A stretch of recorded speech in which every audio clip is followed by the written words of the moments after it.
All right, we're recording, and we are at Mary Magdalene and the revival of the feminine. And I am going to use some aids here. I have a kind of a PowerPoint as well as a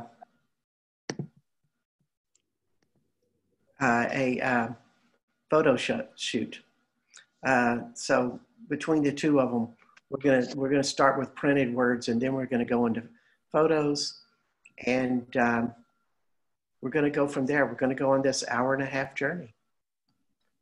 And you know, when I think of Mary Magdalene in that time of Jesus, we were seeing a new era, and as Simone is an astrologer, we were going out of the age of iron of Pisces, which was, we were going into the age of Pisces, excuse me, which was a masculine age. And now, of course, in 2012, we are officially in the age of Aquarius. Now, these are 2,000-year eras where major shifts in consciousness go down this path. And when I, you know, and with that said, I would think a learned people like the Essenes and Jesus and Mary Magdalene and the whole gang probably knew that the new era was coming in, and the Romans represented the new era. And the Romans represented the masculine era, which was logic, force, work, control, domination. Yeah, I think those are real good verbs for Roman mindset and the masculine mindset. And of course, the Aquarius is the feminine, which would be invitation, love, caring, nurturing, creativity, spontaneity, non-linear thinking. It's the exact opposite. And so, you know, the age of Aquarius, the masculine responds to the feminine. In the age of Pisces, the feminine responds to the masculine. And so we kind of have those two going in opposite directions with each other. And we're just right in that introduction to the feminine. And I think Mary Magdalene is a great leader of that, really thought leader, even though we don't exactly know what she was thinking, because there's really not a lot of recorded history about Mary Magdalene. There's not a book of Mary Magdalene. There is a book of love that the Cathars, this group of people that practiced her teachings, revered and studied. But most of her stuff is kind of handed down. Some people say the Piece de Sophia is the book of love. But in my opinion, I don't think there's not a lot of direct information about who Mary Magdalene was. We get a lot from channelings. We get a lot from our inner knowing. So, you know, the path of this journey tonight is, or in the history from masculine to feminine, it started from religion to spirituality. And as we go into that, we break out of the conformity of having to think like everybody else, having to follow rules, you know, and that's how we find God. That's how we find heaven and avoid hell and all of those rules. We go into spirituality, which is much more non-judgmental. And from spirituality to gnosis, a self-knowing. And as that goes, then there's this place that we take it so interior that we resolve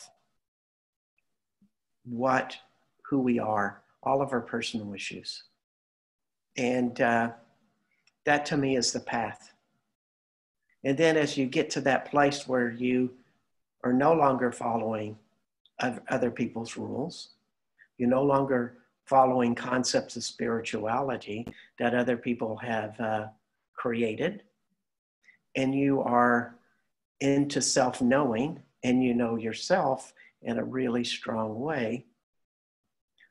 Then you start to step into magical realms. Your magic is so much stronger because you're following the spontaneity within yourself. You're following an inner voice more than what you think logic is guiding you. And that is really what this is so much about, of what Mary Magdalene is about inner knowing, this inner path. Then I just heard a lecture about Carl Jung, and he had something very similar to this, but he always said that the path would be coming out of it is that we would have all of this conflict. And he was making a prediction about the current times, like 100 years ago. And he said these current times, we would have a lot of war. In other words, a lot of conflict and, sides against other sides. And we really see that. And a lot of it, I think, is the masculine versus the feminine, or at least the perspectives. The old perspective of the masculine is so much about many forms of our government run by white men. And then the feminine is, no, we need something else. And we see this all over the world of people on one side or the other. And it's kind of the old and the new. And it doesn't mean that the old's going to all go away. It could stick around for a long time. We don't know. But, he was saying that this conflict was going to be happening. And then as we resolved that and we went into inner gnosis, magic would happen. And then he would say the next stage is we would start taking those new concepts and making a new form of spirituality. So that was Carl Jung's spin on it. It's kind of like this, but I like to think that we could stay in the inner gnosis and self-knowing and teach people how to find their own self-knowing. And we stay right there. It doesn't get into a spiritual rule book anymore. It doesn't go into a religion. It's just like when you finally know it, you become an individual and your love expands in a new way, and people learn to have their own individual path with that. So that's where we're at now, is the stage of rebirth, creating a new way of being. And that's all good stuff. And in the process, I really see that love, nurturing, creation, vulnerability, nonlinear process are all the aspects of the feminine. And I really think that this was what Mary Magdalene, Jesus were all about, is growing on that inner side that is on the feminine side of our consciousness. And everybody, when we follow this type of path of our inner knowing, it's always uncovering the vulnerability of our inner child. We have to see what our inner child is all about to really get to this place. And every path is different. We have to throw out the rule book in this situation. We can't say, I'm going to do it like a religious group or the philosophy of Carl Jung. It can lead us so far, but the individual journey takes us in a totally different place. But as we evolve in it, our vibration changes, our frequency changes. And that's the important aspect, because the more people that vibrate at that frequency, we magnify off of that. Different stories, same frequency. So I know there's clearings that are going to come in here. And I should have already been doing it. I'm just getting more into the story of teaching the concepts. I think I'm going to take another concept or two, and then we're going to start doing some clearings, energetic clearings with this. Simone, I use access consciousness, and I'll be asking you if you're willing to let go of limitations, and you can say to yourself yes or no when I ask you. And then I'm going to use a clearing statement that's going to clear the energy. Right. So as we get into that feminine side, our non-linearity, oh, this is the same one I did before. Wow. But I kind of like that concept. I'm going to go back. No, I'll stay with this one. One of the best. Can I ask a quick question before you go on? Please do. Aquarius astrologically is neither masculine nor feminine. It's oneness. Yeah, it's androgynous, or it's some combination, some synthesis of both masculine and feminine. And Pisces is actually a deeply feminine sign. So I don't know how that correlates with what you're saying about the ages. Yeah, well, maybe yeah, but I've always heard that the last age was very masculine, the age of iron. Well, it does feel that way, but iron is associated Sure does. with Aries. Aries is a masculine sign. Exactly. I don't know my astrology very well. Yeah, I think you better check you on that, because I don't know exactly how it. I know the age of Taurus was the great goddess 30 years ago, you know, but I'm not sure. Then did Aries come after that, and then are we going backward? Is it and then Pisces? I don't know. But well, let's just take it to this concept that you first presented. We've been in a masculine era for the last 2,000 years. Yeah. And so much of the Catholic Church and other structures, we could also say the Greeks were a part of this, of course, the Romans, in their very logical thinking, began the masculine era. I think Jesus was the ending of a magical era that came from Egypt. It was also Jewish, probably had roots in India and Samaria, all of those places. But there's a lot of connection with Jesus, Mother Mary, Mary Magdalene, Anna, with the Egyptian culture. And this was a very feminine, magical culture. That era was ending, and I think they realized a new era was coming in. Of course, the Romans were coming in.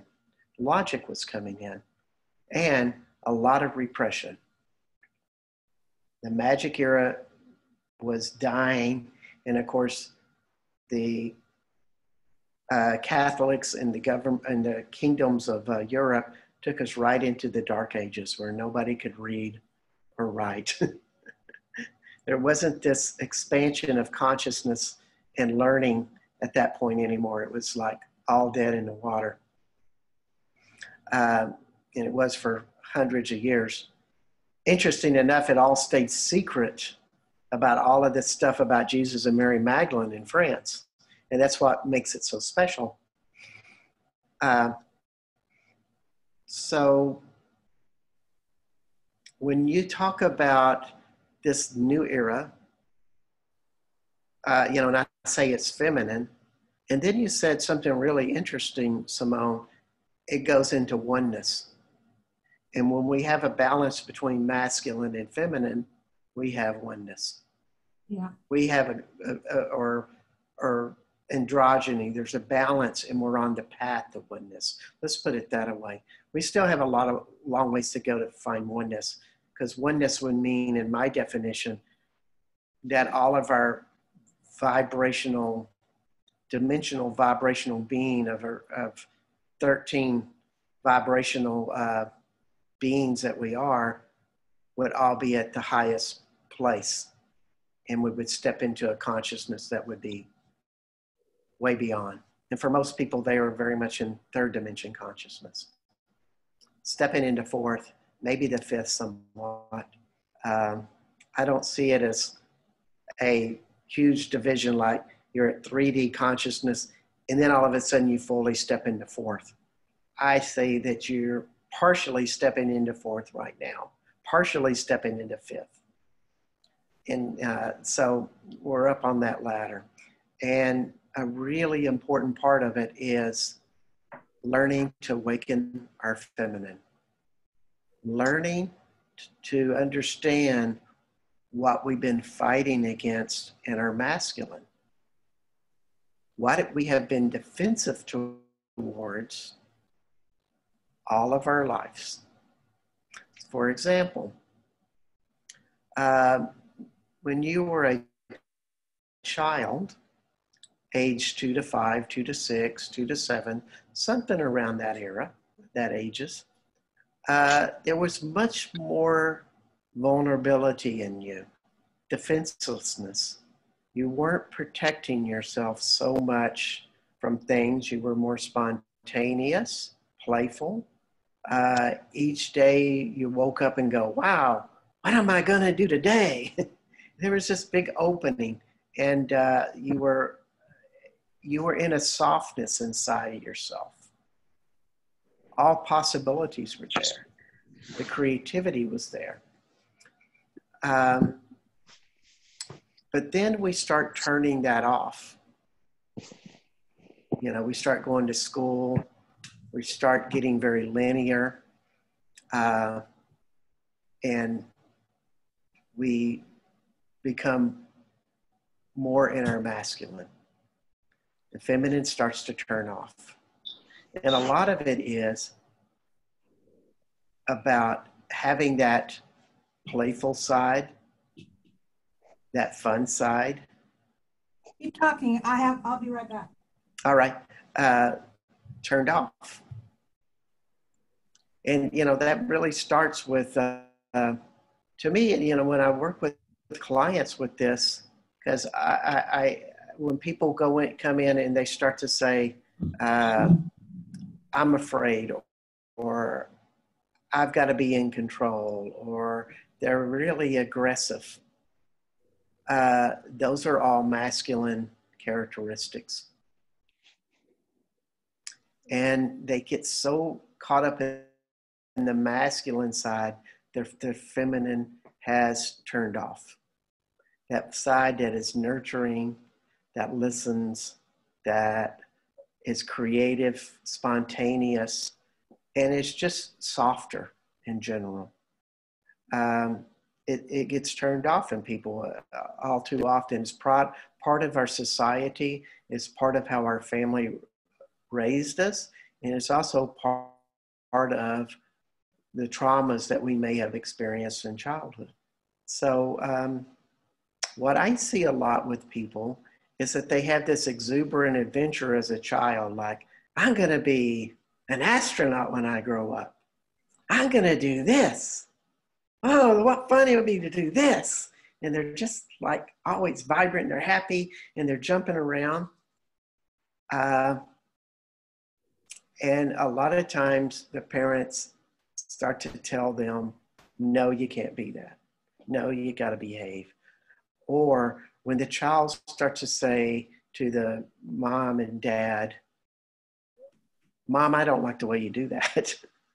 Or Mom, why do you do this? You know, or Mom, I don't want to go to church on Sunday and wear those stupid clothes. You know, whatever it is. And the parents say, no, you're going to do it. And all of a sudden, the feeling of that childhood's choice starts to get limited. You know, it's kind of like a sadness that gets collected in the child's spleen, the area right underneath your rib cage on the left side. And that's where we start holding that sadness. So let's work a little bit on sadness. because I think that that's a big part of jumping into your spiritual adventure and losing your defensiveness is, how were you told no in life as a child? And just think about what that is for you. How were you told no in life as a child?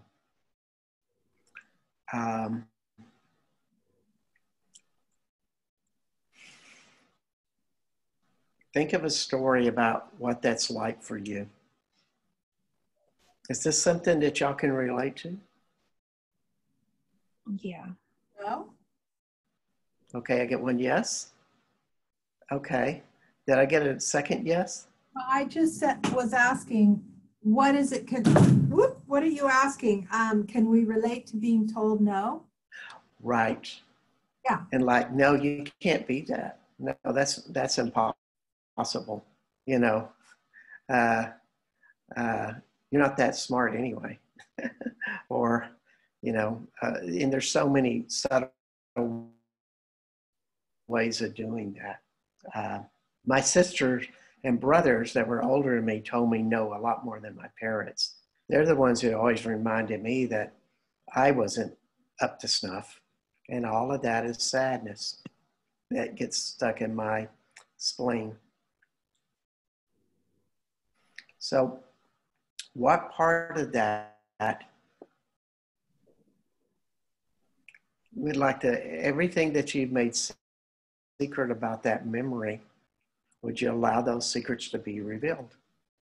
Right, wrong, good, bad, pod, all 9 shorts, boys, and beyonds.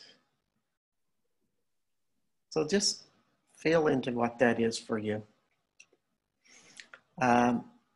And feel your spleen. What sadness do you hold there? And as you think of that story, and just think about one story at a time, we're going to clear a few of these. And then we're going to take it to a bigger picture from there. So think of this story that you have of being told no. You know, it can be a small story, or it can be like, no, I've heard that story 100 times about how I'm limited, how I can't have my dreams, how I can't express myself. So we'd like to connect to the total consciousness of that and all the vibrations of that frequencies, of that sadness, and everything that you made secret about it. Can you allow those secrets to be revealed? Right, wrong, good, bad, pot, all 9 shorts, boys, and beyonds. So just keep your attention on that spleen area and feel, if it feels uncomfortable right now, that's exactly what you're looking for. You want the most uncomfortable energy to show up. And as you think about that sadness in that story, the energy should get more and more intensely sad, uncomfortable, anxious, and maybe even angry. And we're going to clear it in just a second. So think of that. Think about who is it related to. Think about what age this goes back to. And if you can see yourself in that situation, you know, and the look on your face or the look in your spirit when this is happening to you, and then pay attention to your spleen. So let's clear it. Pay attention to that anxiety or that uncomfortable feeling in your spleen. If you could see me right now, you would see me squirming because I'm feeling y'all's energies. And I'm feeling I don't have a story because I'm concentrating on y'all. So this is y'all's energy I'm feeling, and it's kind of squirming. It's not comfortable. So let's clear it. So pay attention to it. This is the clearing. All the force and energy used to hold it in place. Will you please destroy it and uncreate it all, totally and utterly? Right, wrong, good, bad, pot, all 9 shorts, boys, and beyonds.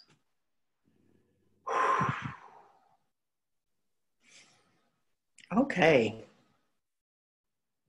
You may have felt a release. You may feel the tension just drop. That means you cleared it. And that's what happens, is that we hold it with a lot of judgments of how bad and awful and helpless we are. And that clearing just clears the defensiveness we hold around that sadness. Once the defensiveness is cleared, the sadness releases. It's almost like we contain it like a wall or a fortress, and there it's held. So another aspect about this spleen issue is like, how much anger do we have at that person who is repressing us? And think about that person. How much anger do you have? And everything's so secret about that. Will you allow those secrets to be revealed? Right, wrong, good, bad, pot, all nine shorts, boys, and beyonds.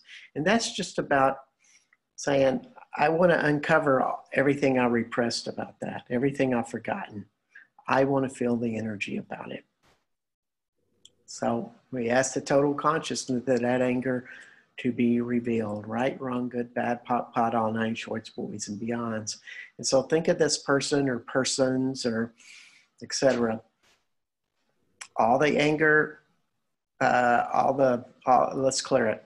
All the anger there, all the force and energy you use to hold that anger in place, will you please destroy and uncreate it all totally and utterly? Right, wrong, good, bad, pot, all nine shorts, boys, and beyonds. Sadness and anger working together, almost like in a polarity. Sadness contracts, it pulls us inward, and anger shoots out, it takes action. And so you have one contraction and you have one expansion. So how much do you get caught in that polarity? It's just like, I feel sad and I want to contract. All the judgments you have about that, would you be willing to let that go and destroy it and create it? Right, wrong, good, bad, pot, all nine shorts, boys, and beyonds. And how much anger do you have? How many judgments you have about expressing it? How much judgments do you have about repressing it? In other words, you must be lesser than because you hold your anger in and you don't go out there and chop somebody's head off, or you would probably like to do. There's a lot of energy to that, holding it in. So all the judgments about that disempowerment that you've believed that you are, will you please destroy and uncreate that totally and utterly?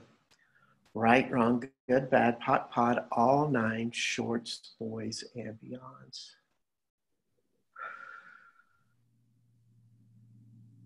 So all the fantasies you've had, all the thoughts you've had that you would like to just jump out and tell the people, no, I don't want to do that. All the force and energy you use to hold that anger in place and that sadness in place, will you please destroy and uncreate that totally and utterly? Right, wrong, good, bad, pot, all nine shorts, boys, and beyonds. Okay. So that is kind of the microcosm, in other words, the individual story. And does anybody feel like there's something else with that you want to think about, another issue real fast? Or do you want to go to the macrocosm? In other words, the big picture of how this is created in the masculine era. Picture's good. Say that again. The big picture sounds good. I still can't hear you. The big picture sounds good. Perfect. Got it. We're kind of making a smorgasbord journey. So how much in the masculine era were there messages that to be expressive, to be creative, to express love beyond what you were told was appropriate to express love. How much were you judged as wrong for doing so? And how much did that put you on the bottom of the barrel, so to speak, as being a wrongdoer? All the contractions of that, all the wrongness, all the condemnations you experience with that, that's a really strong word to be condemned. Will you revoke, recant, rescind, reclaim, renounce, denounce, destroy, and uncreate all of that totally and utterly? Let it go. Right, wrong, good, bad, pot, pod, all 9 shorts, boys, and beyonds. And how much did that create a repressed state throughout lifetimes that I cannot be expressive in my feminine anymore? I can't be spontaneous, artistic, think differently than everybody else. That if I have a thought that's unnormal, I must be, the word that comes up is cursed. Will you please revoke, recant, rescind, reclaim, renounce, denounce, destroy, and uncreate that totally and utterly? Right, wrong, good, bad, pot, pod, all 9 shorts, boys, and beyonds. So how much did that take you to the place that the feminine of expression was not for you? It wasn't you. It could only be expressed by a certain amount of people, and the rest of the people had to follow a very rigid system. Maybe the artisans, maybe a few special authors could express a little bit beyond what was deemed okay, was not a, what would you call it, a heretic. How many of y'all been heretics? There's a lot of energy to that. So everything that you have been labeled a heretic, punished as a heretic, accused of a heretic, being in fear of being a heretic. Now that one's a lot, the fear of being a heretic. And that can even, be in this day and age. You can be ostracized by different friends, societies, et cetera, et cetera.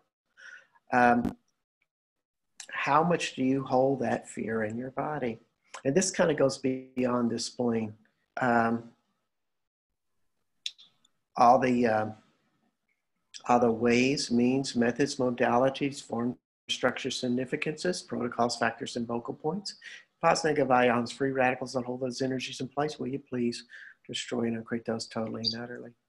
Right, wrong, good, bad, pot, pod, all 9 shorts, boys, and beyonds. And how much do you feel like you're watching over your shoulder? That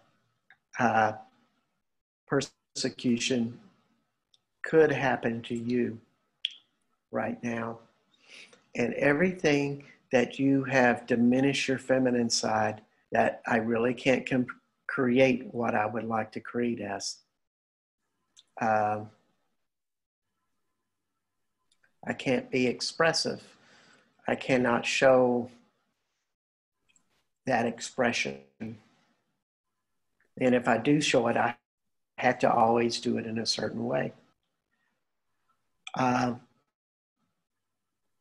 Okay. So this really feels like it goes back to the spleen. You know, it's kind of a big picture of lifetimes, but it's also very much this lifetime too.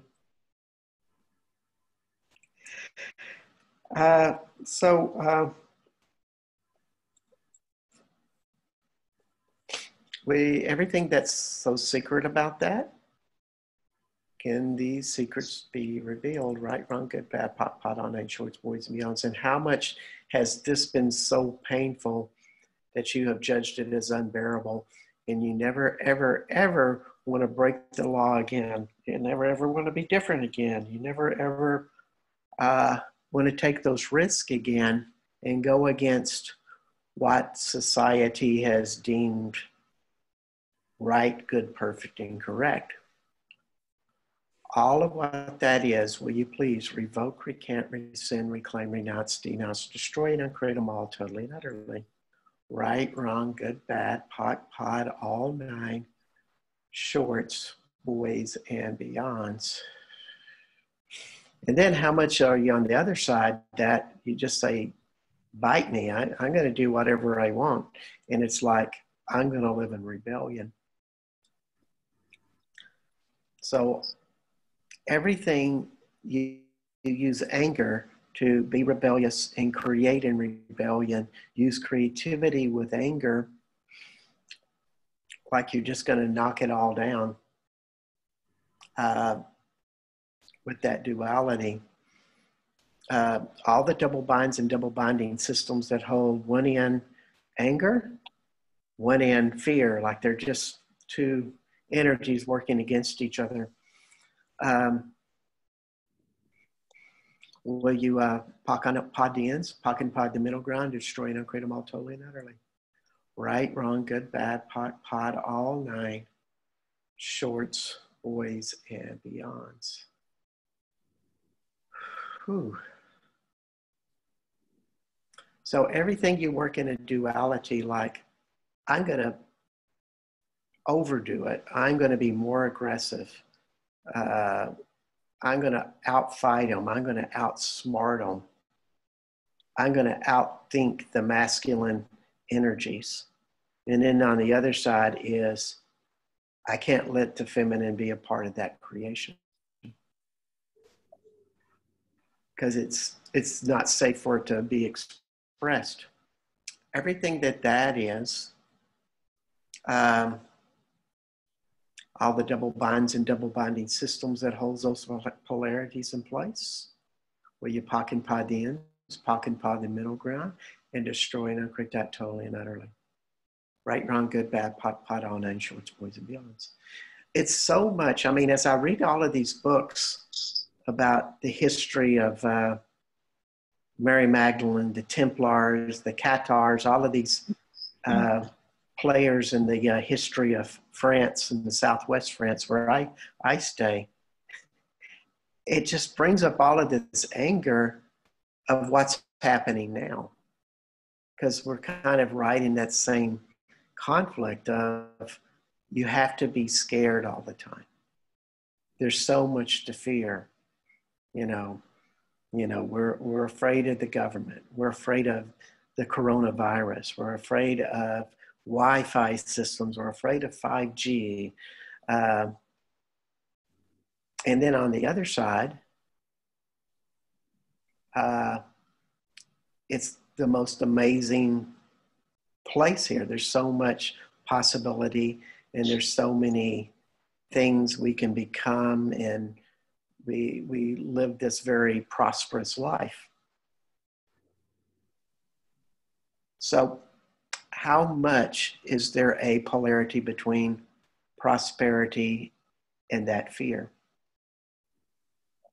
How much are we in fear of losing the prosperity, and we're in fear of, through this disaster, this fear of disaster? So everything that is, will you please destroy it, uncreate it all totally and utterly? Right, wrong, good, bad, pot, all nine, shorts, boys, and beyonds. And how much are you afraid of losing the masculine era? You're afraid of losing the oil companies. You're afraid of losing, political systems. You're afraid of losing your security. So everything that's steeped in fear, that every new possibility has to have a polarity of we could lose everything.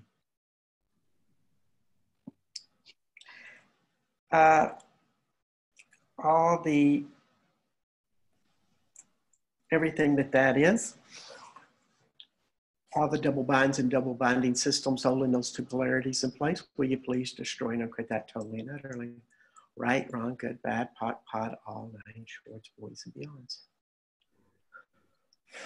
And how much is that? I mean, I love to watch the political system, and we have these people that are very liberal, and everybody goes, oh, this is great. And then there's always this other side that go, no, we can't change that much, And then you have the conservative people, and people say, well, they're great.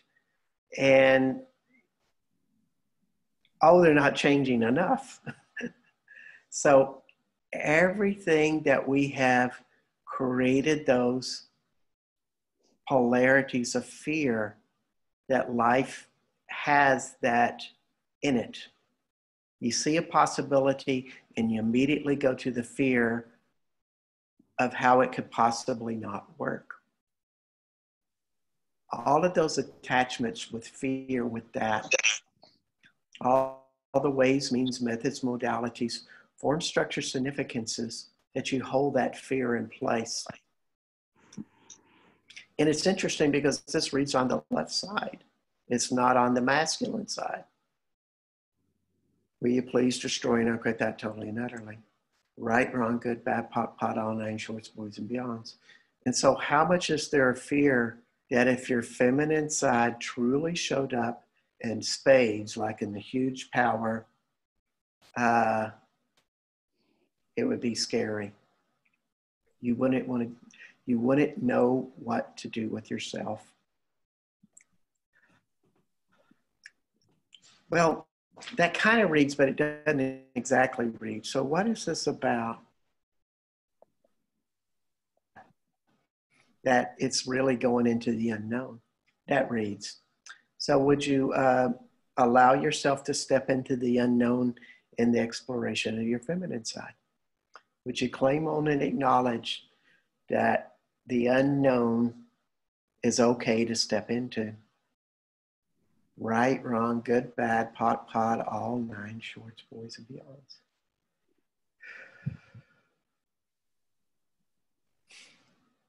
So all of what this new era is in the unknown, everything that you judged it as there has to be a right and wrong about it, or a good or bad, would you be willing to let that go? Right, wrong, good, bad, pot, all nine shorts, boys, and beyonds. Okay. Well, that was an interesting string of clearings. We want to welcome somebody who just stepped in, Tracy Thomas, welcome. We're right in the middle of it, and we're just going to keep going. And we have this, I'm just showing these concepts of what the age of Mary Magdalene and stepping into the feminine is, and we're discussing them and doing energetic clearings around them.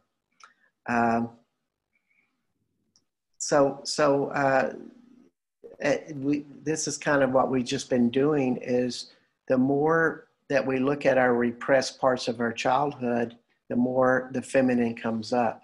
It becomes a more active part of us. And our defensiveness of this fear-based thinking or over-aggressive thinking, or I gotta control things, everything around me type of thinking, which is the masculine, begins to start fading away. And so the path to this is really seeing what we're really angry about, seeing what we're sad about, seeing what we feel shameful about, and seeing what we're fearful about. All of those things are unleashing the feminine. And now we get to the last part of this part of the program, our leader of the night. And that doesn't mean that she's a woman of the night. This just means tonight. Mary Magdalene is a very powerful guide to this equation. And I just want to stress that this is all intuitive work. There's nothing like this written into the Bible or any place like that. I'm not a big reader of the Bible. That's not my reference. My references is channeled, historical, even historical channeled works. Those are more my things. When I read something, if I read it in something that expands on me, in other words, when I read it, my heart expands, I know that there's something truthful or significant that I need to pay attention to with that information. So when I read a book like the Om manuscript, I really look at that and go, this is how Jesus and Mary Magdalene made love and created this huge energetic field about them. It feels true when I read that story. And therefore, I believe that it's a possibility. So when I think about Mother Mary, I think of a spirit being within the earth. If you're a Catholic and you've been around Catholics, they'll tell you, if you want something done, you pray to Mother Mary. If you want to pray for the bigger picture, like, greater love in the United States, you pray to Jesus. But if you want to make sure that something very practical happens in your life, you pray to Mother Mary. And Mother Mary is of the earth, just like Isis and Kuan Yin and other goddesses out there. Now, Mary Magdalene is very much empowered at the same level as these other goddesses, but she's different. She's reincarnated. In other words, she keeps coming back as different people. One of them that I believe is Joan of Arc. I think that's Mary Magdalene. And so she keeps coming back. But also her spirit, her energy, her example is available to all of us. And you might ask that question, well, how do I get Mary Magdalene to be in my life? It's real simple. You ask. May the presence of Mary Magdalene be with me. I activate the consciousness of Mary Magdalene to be a part of my consciousness. It's just as easy as that. And you start to see a vibration change in your body. It's, it's allowing her to be a part of you. And I really think of this type of wisdom as part of our collective consciousness. Now, all of you know, or most of you know, I do tours to southern France. And this is where Mary Magdalene came after the crucifixion. And she lived in this area. Of course, nobody's for certain, but I feel very certain she lived in this area of southwestern France. And she taught these people the teachings of Jesus there, and they later became the Cathars. And so when I do these tours and I go explore all of these sites, there's some places that Mary Magdalene's presence is very strong.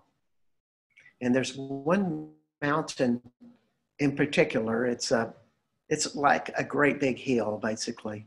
You have to walk about 2 miles to get up to the top of it. So it's pretty big, but it's not like this huge mountain.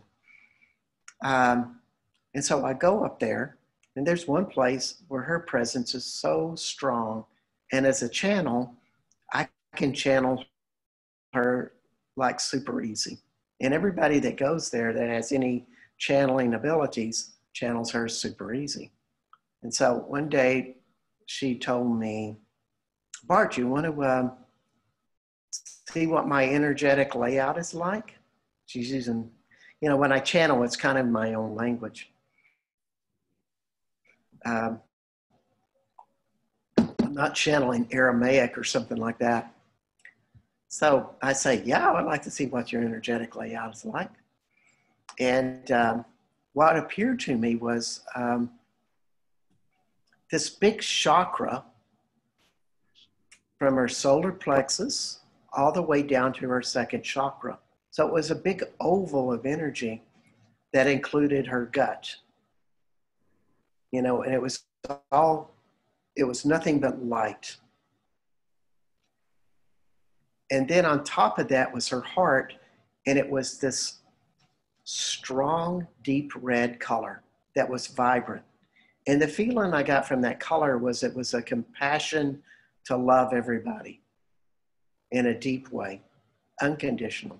It was so strong and unconditional love. And so she said, you obviously know what the second chakra is. It's your personal power, how you have power in the world. It's like your source of power. That's what the second chakra is. And the solar plexus is the power of your God within. And then she said, this is the tricky part. In between the solar plexus and the second chakra is the gut, which is the energies of everybody around you. In other words, as you, wherever you're at, you're picking up energies of other people, and it goes through your gut. And it influences you to think certain ways. And so if you're around a lot of people with fear, you're going to think fearful thoughts or stress or whatever it was. And what she said is, I lived in France and I lived amongst Romans. And of course, the Romans killed and tortured the man I loved the most. And they were destroying the way of life that I loved. And they killed other people I knew. So I had every reason to hate them. And I knew that they were dangerous and they could kill me. And at the same time, I had to be in a state of unconditional love towards them, to have no fear, only awareness. And that was an amazing epiphany for me, was no matter who I like or don't like, I will feel that energy in my gut. In other words, if I feel uncomfortable in my gut, I'm picking up the energy of somebody else. It's almost like our radar going on. So just thinking of that,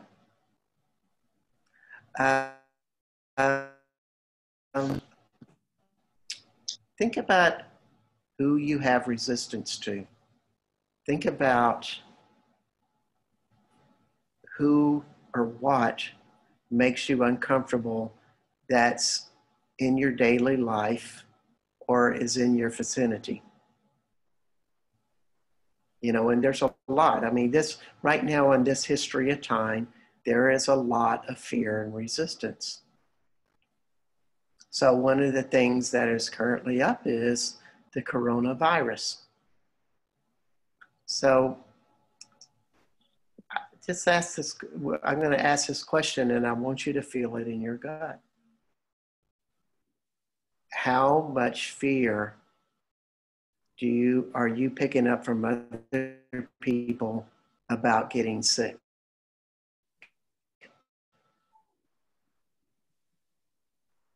About dying?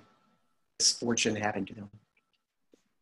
Now, if you suddenly feel a tightness in your gut area, whether it's on the front side or back side, that's telling you that's the energy.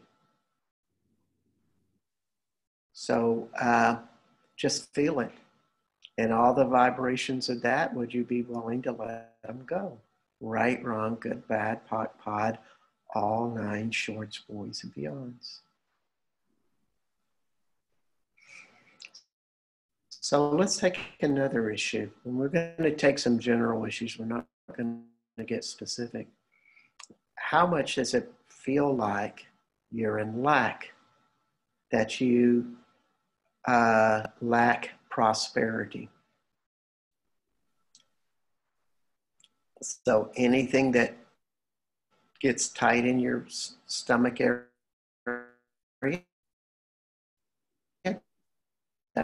that's where you're holding it, and pay attention to it. All the, will you please destroy and create them all totally and utterly. Right, wrong, good, bad, pot, pod, all 9 shorts, boys, and beyonds.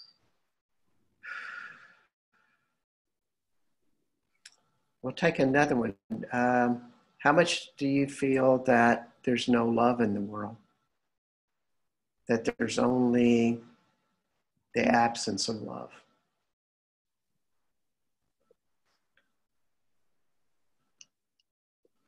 Okay. Everything that you've aligned and agreed with and resisted and reacted to that energy, would you be willing to let it go? Right, wrong, good, bad, pot, all 9 shorts, boys, and beyonds.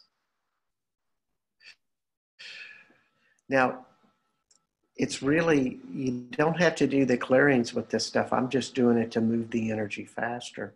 But if you ask the question, and my story was when I was in France, I was there for the whole summer, and I was around forest and stargates and power spots, and I was feeling any negativity in my stomach, and there wasn't a lot, because there's not many people there either. But I was learning the tool.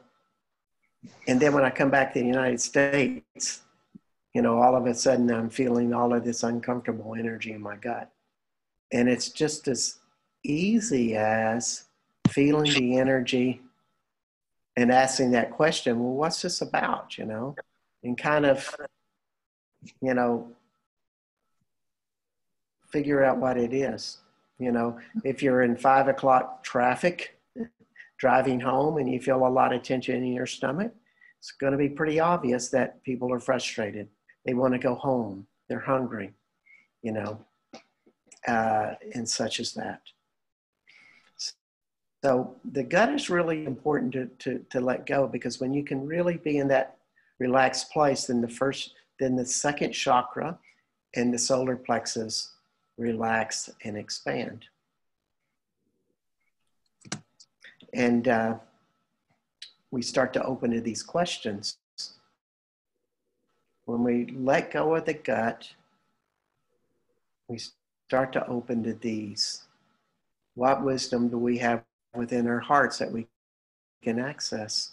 The greater we connect with our hearts, the more we'll see life differently. We'll see the love in the world, but also we'll see people differently. We'll have perceptions that we never thought we would have, because we're not going from our fears that have been held inside of our body. And number B, when we recognize our own power and the grace of ourselves, how can we recognize that? A lot of that is like recognizing what we repressed our anger as. So, since we're on the topic of activation of the feminine and the diminishment of the masculine, and one of the big things about the masculine is they want to control life. So how much have you felt like you have been controlled and dominated in your life? And how much anger do you have that you didn't get to express, so you had to hold it back? and hold it inside. And just think about, who's that about? That story may be reoccurring. In other words, you might have had it with your mom or your dad, and then you had it with one of your teachers, and then your boyfriend at age 22, and now you're having it with your boss. You know, whatever you haven't resolved and learned, it will keep reoccurring. So think about what that anger is for you. That somebody does control and domination in some way, and you're really pissed off about it. How much anger are you holding? And can you feel the full intensity of that anger? So everything that is, all the force and energy used to hold that anger in place, will you please destroy and upgrade that totally and utterly? Right, wrong, good, bad, pod, all 9 shorts, ways, and beyonds. So anger work is really essential in all of this, because that's what holds, it's what diminishes our power. The power in the second chakra, and our ability or inability to express it and benefit from it, comes from the second chakra. It's held in the second chakra. It's held in our abdomen, our spleen, our intestines. So it's a little bit too much to address tonight.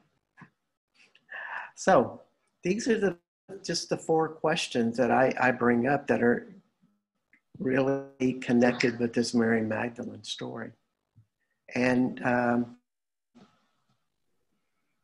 it takes us to what I call the synthesis of belief. If we're really clear in our second chakra, our gut, our solar plexus, and heart, the synthesis of belief to create whatever we want activates. And that's where we're going to go now. And we're going to do a little meditation. I'm horrible about looking at the time, but we're going to go into another aspect about this. And I'm going to just switch screens here. We're just going to play these pictures. You know, I'm no fun to look at. I'm having a bad hair day on top of that. So I figured I would play pictures of Mary Magdalene in power spots in France. And we're going to do a meditation. One of the things that I believe Mary Magdalene, Anna, grandmother of Jesus, were members of was the Sisters of Isis. And the Sisters of Isis were women, 12 women to be specific, that would gather in a circle. And they would connect with they would do a meditation where they connected with their womb. And then they would invite a 13th energy up. We could call it Gaia. We could call it Isis. We could even call it Mother Mary. We're going to call it we're going to call it Gaia tonight. And they would bring up a 13th energy. And we're going to do a meditation where we invite in Gaia. We're going to invite in the Sisters of Mary of Isis. And we're going to get ready. And, you know, of course, when we're meditating, I do recommend you close your eyes. But if you do open them, you're going to be seeing Mary Magdalene statues and various other things related to her, as well as power spots throughout France and some in Ireland. I just threw this thing together with the photos. So we're just going to activate all of, and then we're going to do some energy work with them. So off we go. Just getting everything ready here. You know, when we talk about synthesis of belief, you know, what makes our belief so powerful? In other words, you're going to say, I'm going to create that in my life. You know, and you're asking that question or making that invitation or prayer or whatever it is for it to happen. In other words, you're using the feminine side to invite that energy in. Now, you may do the logical things, which is the masculine, if you're like saying, I have to use my own life. I can't think of any other things. I'm going to create this Tour de France. And so I would do a lot of logical things of getting my website together and various things and connecting and advertising. But the feminine side is the part that just spontaneously attracts things. People call you up out of nowhere and say, wow, I saw your information and I love it. I'm interested. I'm in. I really believe that internal power creates that type of spontaneity. And I think we can use it to change the world. And that's what we're going to do tonight. We're going to work on changing the world. Of course, these are very popular to do attracting your own dreams type of meditations and stuff. But that's not going to be the focus tonight. So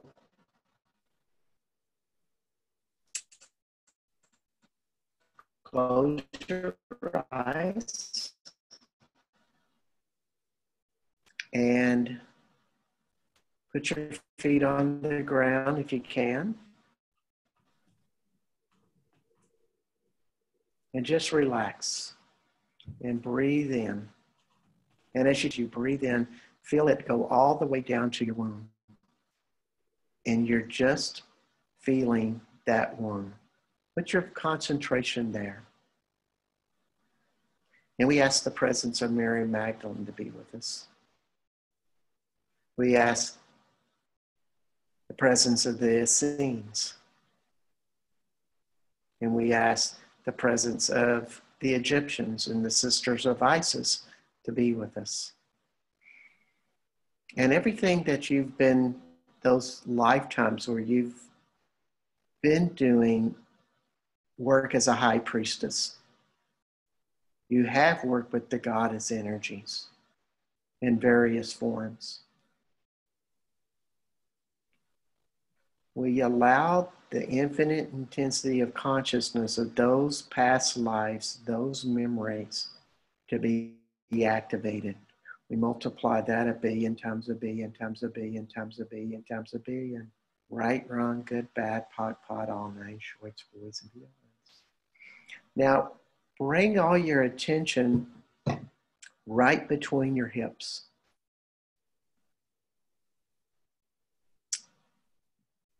And think of a circle that goes from front to back, side to side, but it's like in between your hips.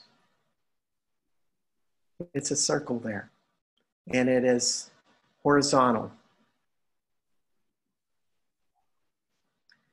And now see 12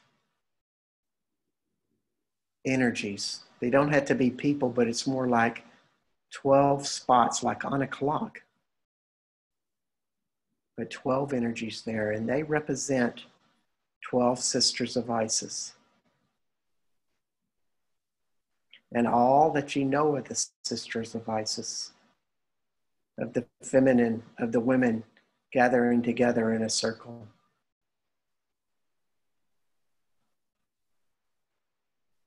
We allow that to act. And just see these 12 energies. You could see almost 12 Egyptian women, or just 12 energies. I just see almost 12 energies. It doesn't matter, whatever works for you. But you feel these 12, and they're connected to their second chakras, to their womb. And this power resonates with each one of their wombs together as a group. They multiply together, just as we on this Zoom telecast have connected together. So we ask the infinite intensity consciousness of the 12 sisters of Isis to activate 1,000,000,000 times 1,000,000,000 times 1,000,000,000 times 1,000,000,000 times 1,000,000,000 times 1,000,000,000 times 1,000,000,000 times 1,000,000,000 times 1,000,000,000 times 1,000,000,000. Right, wrong, good, bad, pot, pot, all nine shorts, boys, and beyonds. And as you see these 12 sisters inside of you, or these energies, just feel the connection of those energies. They're connected to their second chakras, their wombs, and they're all vibrating together. And their hearts are open. There's no judgments. And there's no judgments of this exercise. It's neither right or wrong. It's just an exercise. And when you allow yourself to be totally present, and everything that's distracting you, that you're going other places, all that you've aligned and agreed with and resisted and reacted to those energies, right, wrong, good, bad, pot, pot, all nine shorts, boys, and beyond. And we ask the consciousness of you to be totally here right now. And as these sisters have vibrated their energies together, they ask for Gaia to come up, the 13th. And she comes up right in the middle. And it will be right in the middle of your second chakra. And so when you allow the light to come up, we see energies of the universe that support the earth, the universal field of love, to activate and resonate with the light of Gaia. And may this white light come up and come up right into the middle of your second chakra, and then go out to all 12 sisters of Isis, and that they all resonate together. So you feel this light come up into your womb, right in your second chakra, and it's going out to these 12 sisters, and they have a resonance together. And we ask the universal field of love, which is love that binds the whole universe together, to activate with all of that. And that it activate in this wonderful circle, and it be vibrating out throughout the cells of your body. And so that your whole body begins to vibrate with this energy of Gaia, magnified by the 12 sisters of Isis. And we ask energies of the universe, of the 12 sacred stars and the 12 planets of divine love, to support us. We ask our angels, our guardian angels, realities of earth angels, to bring energies into this circle and amplify them more. And pay attention to the light that has been activated. And can you allow this light to activate 1,000-fold more? We multiply that 1,000 times 1,000 times 1,000. May the riches of silver or the riches of gold compare to the seeds of the earth and the secrets they hold. May these seeds and secrets come into us. All we know of the feminine, the earth of Gaia, and that feminine spirit, may it come into us. May it come into places like your ovaries where you create life forms. And may they be energized with more energy, more consciousness to create all kinds of life forms. It doesn't have to be a child. It can be a business or a book or a relationship, whatever that is. The ovaries create life forms. And can you receive this? And not only are we vibrating with the 12 sisters of Zeiss, we're vibrating with each other. We're vibrating with something much greater than us. And so, can you allow this energy and allow the light of Gaia to be an energy source to help create change in the world? And so keep your concentration on the center of your womb. We ask more energy to stream up from Gaia, the great sources of that, the core of the earth, to come up. And all that we've known and prayed and done similar things throughout lifetimes, other dimensions, other realities, may it be activated in all of us. And may we hold this in our womb. We hold it all in our lower area. It affects everything down there, from your digestion to your sexual organs, to your hips that move you forward, to all your cells in your body. All of it, can you receive this life? Can your synthesis of believe that you can have this much light in your body? And every point that is resistance to that, everything in your mind that says, no, I can't do that, would you let it go? Right, wrong, good, bad, pot, all 9 shorts, boys, and beyond. And as you feel this in your womb, feel the love in your heart. Feel how easy it is to have serenity. And we ask the infinite space of our heart to activate with this energy. And we share it together. We all have the best interest and hopes for each other that are in this circle with us. Even though we're on various parts in the United States, in Austin, it doesn't matter. We hold this space together. And so now, as you hold this vibration, I ask the question, what does a kind and loving world look like? What does a kind and loving world look like? What is the vibration of that? That everybody throughout the world has a spirit of cooperation. They look at conflicts in a totally different way. They look at control over others in a totally different way. What is the feminine awareness in the feminine consciousness that leads us to oneness about a kind and loving world? Now you may see images, you may not, but you just ask the question and allow your body to vibrate a response.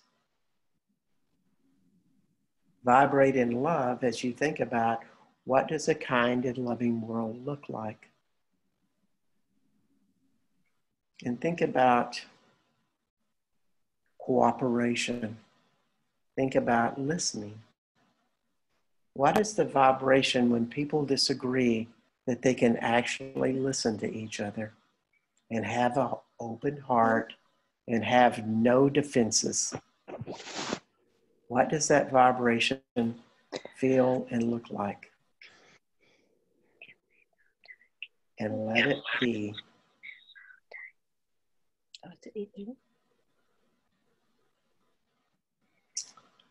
And so now we're going to ask another question, because what we're doing is we're creating a opening for this reality to be there, to show up and actively be present there. I'm going to ask another question. And we ask the presence of Gaia, Mary Magdalene, to be with us. And that open heart that Mary Magdalene had, that loved everybody and had no resistance to anybody, can that be activated in all of us? In the vibration of no resistance to anybody and open love to everybody, whatever that vibration is, can it be activated?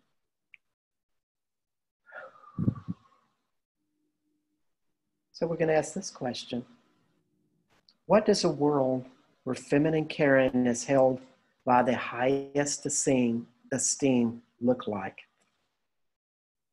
What does a world where feminine caring is held in the highest esteem look like? In other words, the caring and love of feminine is highly valued. Everybody loves it. Motherhood is totally adored. Nurturing and how people nurture each other is highly regarded. What does that feel like in your body? And anything that's in resistance to that, that feels like, God, I've not been cared for, I've not been nurtured, so I'm going to live in that wound. If you feel anything uncomfortable in your body, allow this lighter energy to resonate with it. In other words, acknowledge the heaviness, and then let the lightness be with it, and it will change. And feel that vibration. Feel what that's like. And anything that says, I'm not regarded, my feminine caring and love that I've lived by, my ability to listen to others, and I've not gotten a fair exchange with that. Anything that's tight, we allow it to go to light.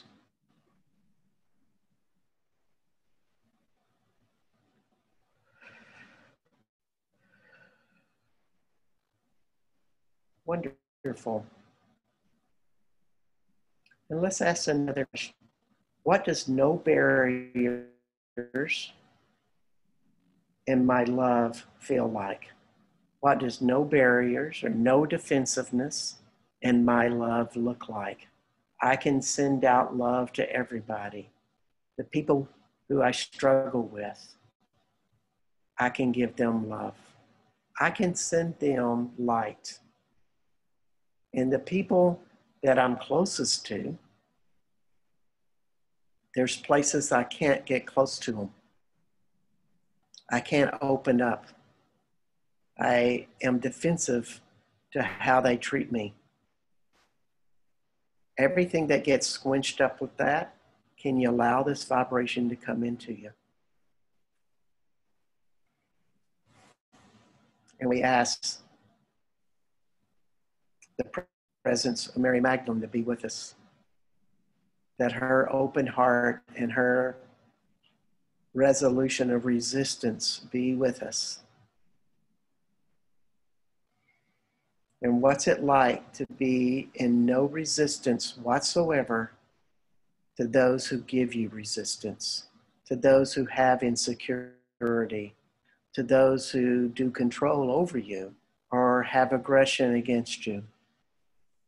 What's it like to first meet that with non-resistance?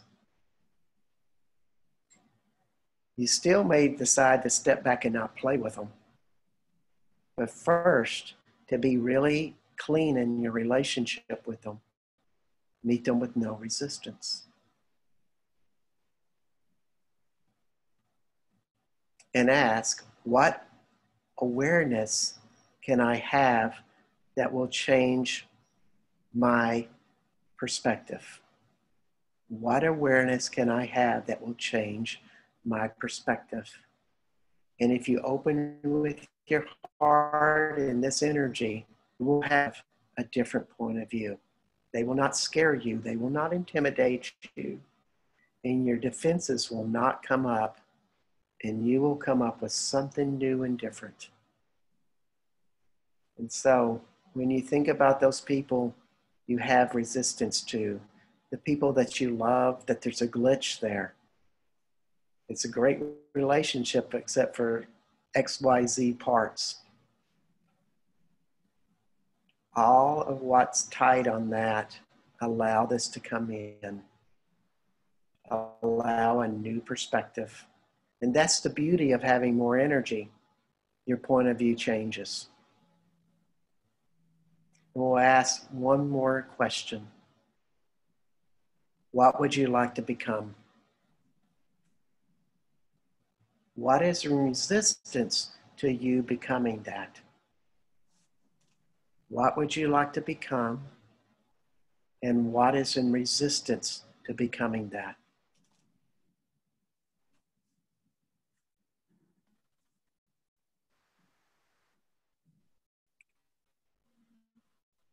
And everything that to have this light, every place that's tight in your body when you ask that question, what is resistance to that? Will you allow yourself to have this light so a new perspective will open?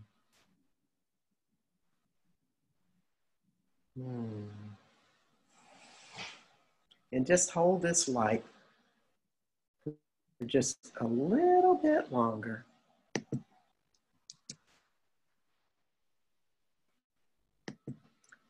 I am returning to the regular screen.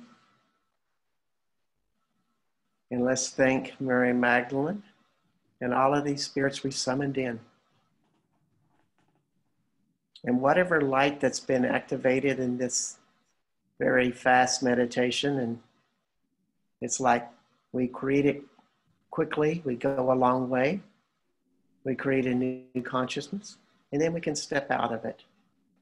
But still, we don't forget the vibration.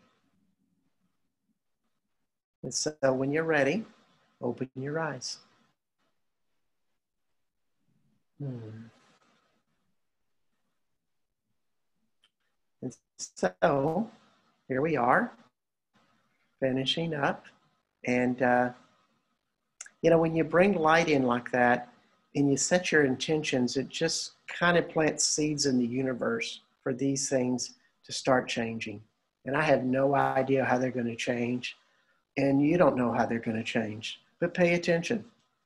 It's just like the clearings that we did tonight. Pay attention to what's different and go forth with your life.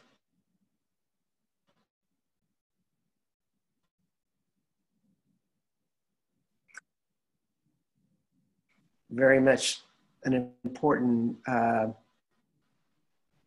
possible leader for today in this day and age.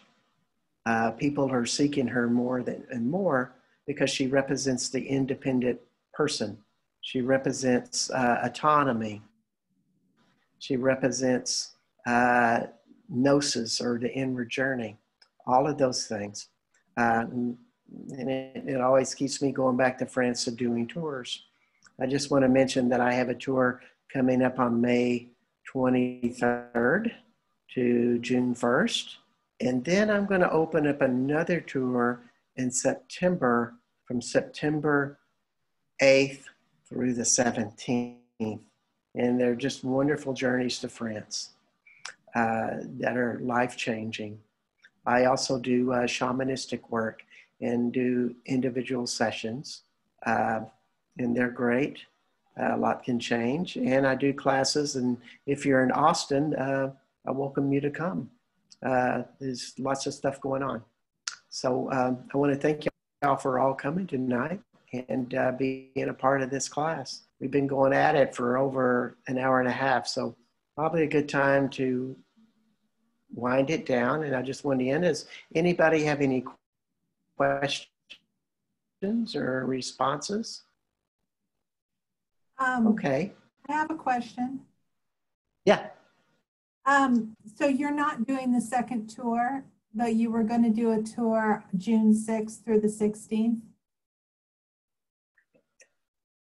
No, I'm not. It hasn't worked out. So the one in May starts on the 23rd, not the 22nd? It's the 22nd. I never get my dates right. It's about that time. You're much better in details than me. All right. Well, I guess we can talk later about that as far as when I need to buy my plane ticket and all. I'd rather not do it under retrograde Mercury.